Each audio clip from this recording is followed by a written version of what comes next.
Olá, tudo bem? Hoje estou aqui para falar-vos mais uma vez sobre o liberalismo, mas agora não tanto da teoria liberal, mas mais do perfil psicológico dos liberais, especialmente daquelas pessoas que defendem uma forma mais radical de liberalismo. Conforme vocês poderão ver, e eu vou deixar aqui algumas descrições no vídeo que comprovam o que eu estou a dizer, o que eu vou dizer durante este vídeo, as pessoas que defendem esse modelo de liberalismo não demonstram em nenhum momento nenhuma espécie de preocupação com questões sociais. Eles, desde logo, são contra qualquer forma de Estado, mas sempre que eles são chamados a falar sobre questões sociais, sobre questões de pessoas que têm, por exemplo, que viver com menos de $1 por dia, problemas de desemprego, essas questões eles ou não mostram nenhuma espécie de problemas em relação a isso, nenhuma espécie de sentimento, ou pura e simplesmente até têm uma atitude bastante dura com as pessoas que estão nessa situação. Por exemplo, em relação a pessoas que sofrem com as questões do desemprego, são capazes de dizer às pessoas: vai trabalhar, malandro, como se as pessoas não fosse isso mesmo que elas procurassem, era algum trabalho para poder sobreviver de forma digna. O liberalismo teve, no século XX, algumas figuras que são aquelas que estão mais ligadas a esse modelo económico. No caso, estou-me a referir a Frederick Hayek e Milton Friedman. Essas são das figuras do século XX mais ligadas a esse modelo liberal e, sobretudo, a forma mais radical de liberalismo. Em Portugal temos, por exemplo, uma figura que eu acompanhei muito nos meus tempos de faculdade, que tinha um programa na rádio e de vez em quando aparece, mesmo atualmente na televisão, que é o Pedro Arroja, e que eu ouvia, penso que na rádio comercial na altura, um programa em que ele tinha que falava muito sobre o seu ideal liberal. E uma das coisas que chamava-me precisamente a atenção era para esse facto, da forma com que ele não conseguia demonstrar em nenhum momento qualquer espécie de sentimento de empatia em relação aos mais fracos e, inclusivamente, tinha algumas ideias radicais que eu às vezes até me divertia a tentar imaginar o mundo conforme ele via. No caso, ele falava muitas vezes que tudo, absolutamente tudo, deveria ser privatizado. A única coisa que eu não ouvi ele falar que deveria ser privatizado, provavelmente porque não encontrou forma de se privatizar, era o ar que a gente respira. Ele defendia que todas as ruas, não estou a falar só de autoestradas, todas as ruas deveriam ser privatizadas, as praias deveriam ser privatizadas, o mar deveria ser loteado e privatizado, enfim, tudo teria que ser privatizado. E eu, normalmente, quando ouvia falar sobre isso, eu imaginava aquele pai de família que está em casa, não está sem dinheiro e não pode, evidentemente, sequer se dirigir para o trabalho, não pode nem sequer trabalhar, porque em todo o processo da casa para o trabalho ele teria que pagar portagens e por aí fora, e sem dinheiro não poderia fazer, e, portanto, nem trabalhar para suster ele poderia fazer nesse modelo que o Pedro Arroja defende e que, no meu entender, é totalmente absurdo. Mas o que eu quero vos dizer, sobretudo, é o seguinte: se vocês forem analisar todos esses aspectos, vão notar um perfil de pessoas que têm algumas características típicas de pessoas que têm problemas psicossociais e sociopatas. Portanto, sociopatas, psicopatas. E isso pode ser, com certeza, e se você defende o liberalismo, sobretudo, você vai achar isso extremamente duro, mas vocês vão ver que o que eu falo tem fundamento.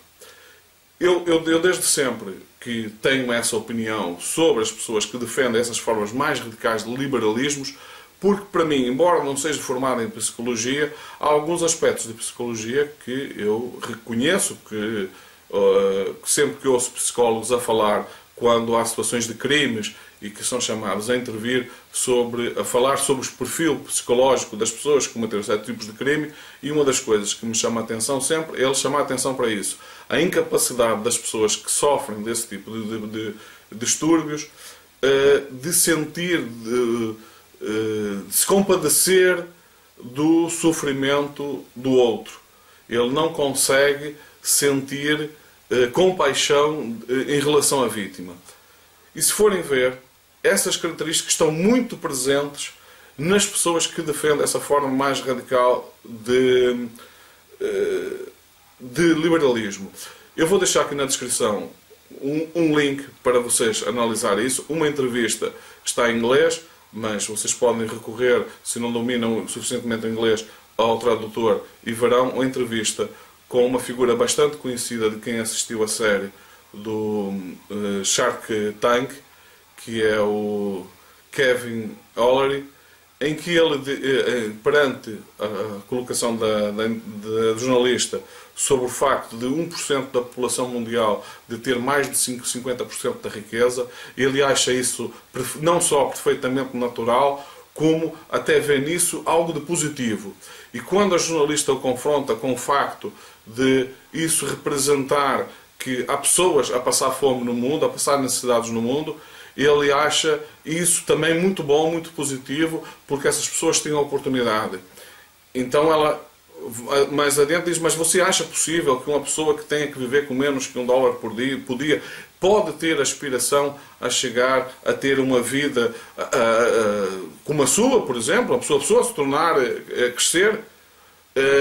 E a resposta dele é que a desigualdade é uma coisa natural e terá sempre que acontecer.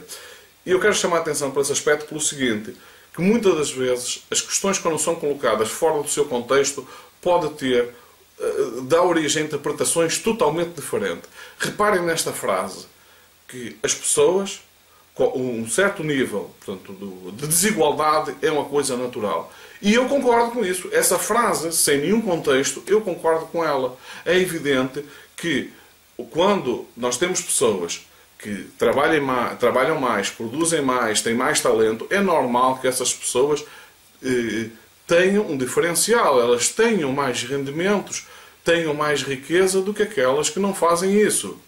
Portanto, em abstrato, é fácil você concordar com essa expressão, mas dentro deste contexto é extremamente perverso.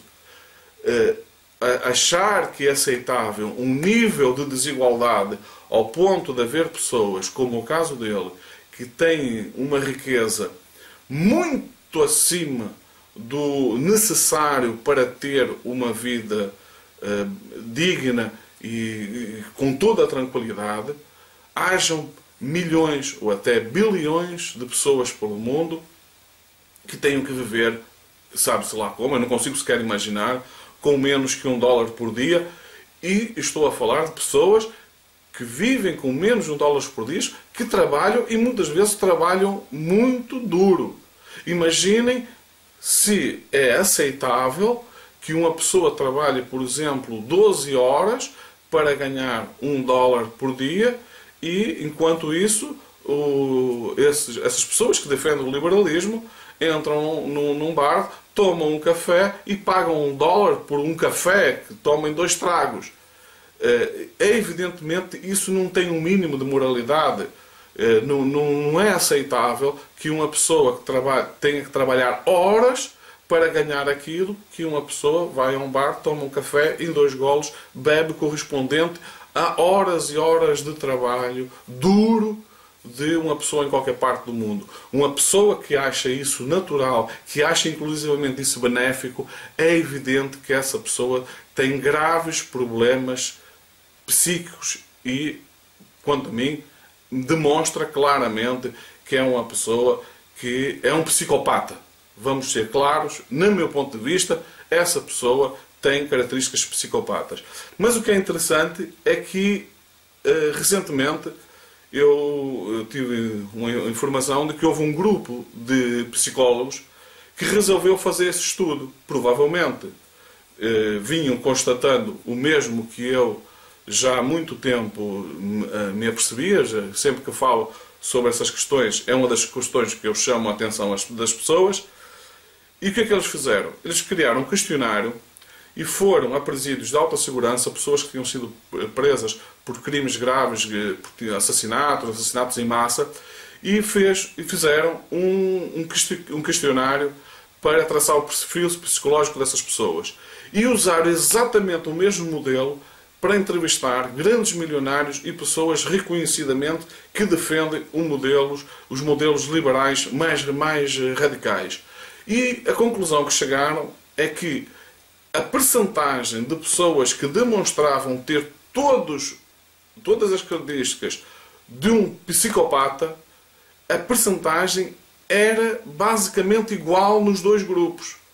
Ou seja, há centenas ou milhares de pessoas presas devido a crimes que cometeram e que demonstram ter problemas psiquiatras desse tipo, e que esse perfil está nesses poderosos.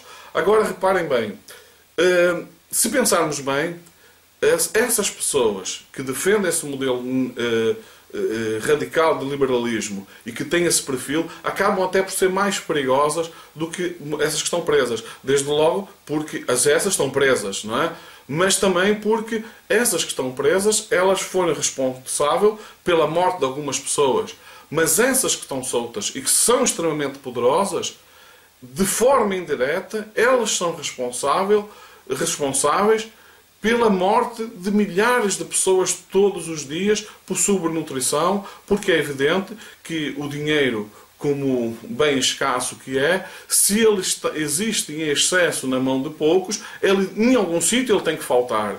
E o que é verdade é que ele falta na mão de bilhões de pessoas, precisamente por estar acumulado em grande quantidade, em quantidades excessivas, na mão de muito poucos.